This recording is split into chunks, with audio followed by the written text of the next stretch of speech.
13 రోజులుగా జగిత్యాల సబ్ జైల్లో రిమాండ్లో ఉన్న ఖ్యాతం మల్లేశం అనే వ్యక్తి అకస్మాత్తుగా గుండెపోటుతో మృతి చెందాడని చెప్పేసి తెలిసిన ఘటన మనకు జగిత్యాల చోటు చేసుకుందనొచ్చు. గత 13 రోజుల నుంచి జగిత్యాల సబ్ జైల్లో ఖ్యాతం మల్లేశం రిమాండ్లో ఉన్నారు.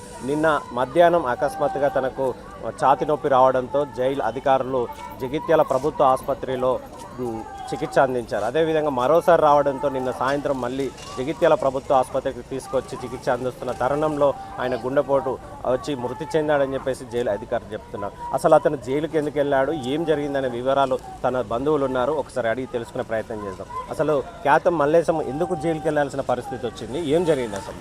అదే ఒక లేడీస్ అతని మీద తప్పు కేసు పెట్టింది. కేసు పెడితే మేము ఊరు తరపున కుల సంఘం కలిసి పంచాయతీ నడిపించినాం. ఆమెదే తప్పు జరిగింది. తప్పు జరిగితే ఆమె ఏమన్నది, ఒక ప్రమాణం చేయరి నేను అన్నిటికి ఒప్పుకుంటా అన్నది. ప్రమాణం చూసి ఇంటి కుటుంబం మొత్తం మంది ప్రమాణం చేశారు తడి బట్టలతోని. ఆ టైంగా ఆమె 6 నెలల దాకా సపరేట్ కూకున్నది. తర్వాత 6 నెలల తర్వాత వాళ్ళు మందలు ఇచ్చారో చేసారో మళ్ళీ గేరింది. మళ్ళీ పోలీసు వాళ్ళు అటు ఇటు చేసి ఏం దొరకలేదని ఇక అతన్ని కేసు బనాయించి జగిత్యాల పంపించారు. ఆ లోపల మళ్ళీ బెయిల్ దొరకాలంటే 8 రోజులు ఉన్న వరకు అతడు బుగులు పడి బాధ పెట్టి అందరూ ఏమనుకుంటారు అని అతడు ఈ బెయిల్ దొరకక బాగా రోజులు చేసారు. ఆ లోపలనే అతనికి నిన్న మధ్యాహ్నం ఇట్లా నొప్పి వచ్చి ఇట్లా మరి వీళ్ళు కూడా అతనికి నొప్పి వచ్చిందని హాస్పిటల్కి తీసుకొచ్చారు. ఈ గవర్నమెంట్ హాస్పిటల్ ఏంది పత్తరు చూపిస్తారు, సెలవు మంచిగా ఉన్నాడు, మళ్ళీ వెళ్ళగొట్టిన పరిస్థితి ఇప్పింది. మళ్ళీ తోలుకపోయి రాత్రి మళ్ళీ వచ్చింది. మళ్ళీ వచ్చినప్పుడు ఓడి పట్టించుకోలేదు. వాళ్ళందరూ వాళ్ళే పడుకున్నారు. కథ ఆడ చనిపోయిండా, మధ్యాహ్నం చనిపోయిండా, ఈ హాస్పిటల్ చనిపోయిండా ఓడికి తెలియదు కథ. మీకు ఇన్ఫెక్షన్ ముందు ఏమన్నా గుండె సంబంధించిన వ్యాధి ఏమన్నా ఉన్నది? ఓపెన్ సర్జరీ అయింది. భార్య అన్నది మా భర్త మంచిగా లేడు, ఇవరకు మీ దవాఖానలో బాగా గోళ్ళు రోజు వాడుతున్నాం, పిల్లాన్ని ఆదుకుంటున్నా, అసలు మనిషిని మీరు లోపడైతే ఎట్లుంటుంది, ఏదైనా చేసి బెల్ తీసి బయటకు రాని తర్వాత చూసుకుందాం, మీరు ఏం మాట్లాడతారో మేము మాట్లాడతాం అని ఎంత చెప్పినా కానీ వీళ్ళు పోలీసు వాళ్ళు వేరే వాళ్ళు ముచ్చట పట్టించుకొని అతను లోపడేసి గిన్నె రోజులు నడిపించినాక అతనికి జైల్లో ఏ నొప్పికి వచ్చిందో వాళ్ళు పట్టించుకోక అతడు ఆటోమేటిక్ చనిపోయినాక ఇప్పుడు తీసుకొచ్చి మీ మనిషి చనిపోయిండు, ఆమెను బయటకు విడిచిపెట్టారు, ఇంట్లో తోలేసిపోయారు, ఆమెను ఈయన లోపల వారేసారు. ఇద్దరు సేమ్ ఉండాలి, లోపల జైలు వేసి ఇద్దరిని పరిశీలించాలి.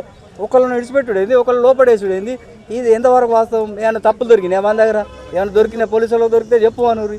తప్పులు దొరకలే, ఏది దొరకకుండా కానీ ఇది ఎంతవరకు వాస్తవం? వీళ్ళు చేసిన పని మరి వీళ్ళు చేసిరు, ఓకే, ఆ లోపల వేసారు. ఆ జైలర్ ఏం చేసాడు, లోపల వారేసి అతడు జాగాలి, అతడు ఉన్నాడు, వాళ్ళు ఉన్నాడు, కథ చనిపోయాడు. ఇప్పుడు అసలు మీరు ఏం కావాలని చెప్పేసి అనుకుంటున్నారు?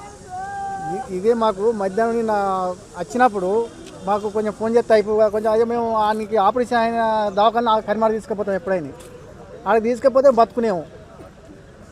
మళ్ళీ రాత్రి వచ్చి మాకు చనిపోయినాక ఫోన్ చేసారు, నేను సాతి వస్తుందని హాస్పిటల్ తీసుకుపోతున్నాను ఫోన్ చేశారు, కానీ మా అచ్చారు చనిపోయింది. మల్లేశం అనే ప్రిజనర్, నూకపల్లి వాస్తవ్యుడు.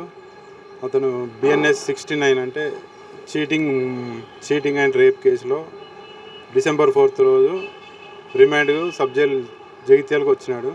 ఈరోజు ఎర్లీ అవర్స్ అంటే 1 o'clockకి కొంచెం బ్రీతింగ్ ప్రాబ్లం ఉందంటే అతన్ని ఇమీడియట్గా గవర్నమెంట్ హాస్పిటల్కు షిఫ్ట్ చేయడం జరిగింది. అయితే అక్కడ ట్రీట్మెంట్ జరుగుతుండగానే హార్ట్ స్ట్రోక్ వచ్చి చనిపోయిందని డాక్టర్లు చెప్పాడు. ఇతనికి ఇంతకుముందు ఓపెన్ హార్ట్ సర్జరీ జరిగింది.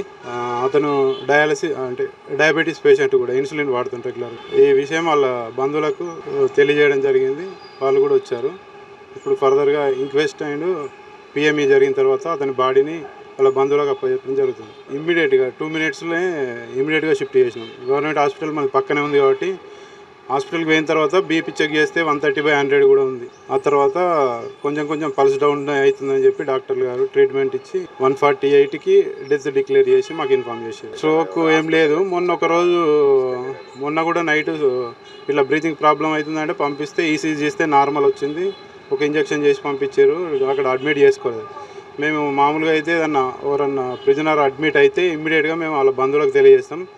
అవుట్ పేషెంట్ అయితే ఇమీడియట్గా ట్రీట్మెంట్ చేయించుకొని వచ్చి మళ్ళీ మా జైలుకి వచ్చేస్తాం. అతనికి ఆరోగ్యం అంతకుముందు కూడా బాగాలేదని చెప్పేసి వీరు బంధువులు ఆరోపిస్తున్నారు. తనకు గుండెపోటు అంతకుముందు కూడా శస్త్రచికిత్స జరిగిందని చెప్పేసి కూడా చెప్తున్నారు. సరైన సమయంలో జైలు అధికారులు వెంటనే తీసుకురాకపోవడం వల్ల అతను మృతి చెందినట్లు బంధువులు ఆరోపిస్తున్నారు. జగిత్యాల నుంచి హరికృష్ణ, మైత్రి న్యూస్.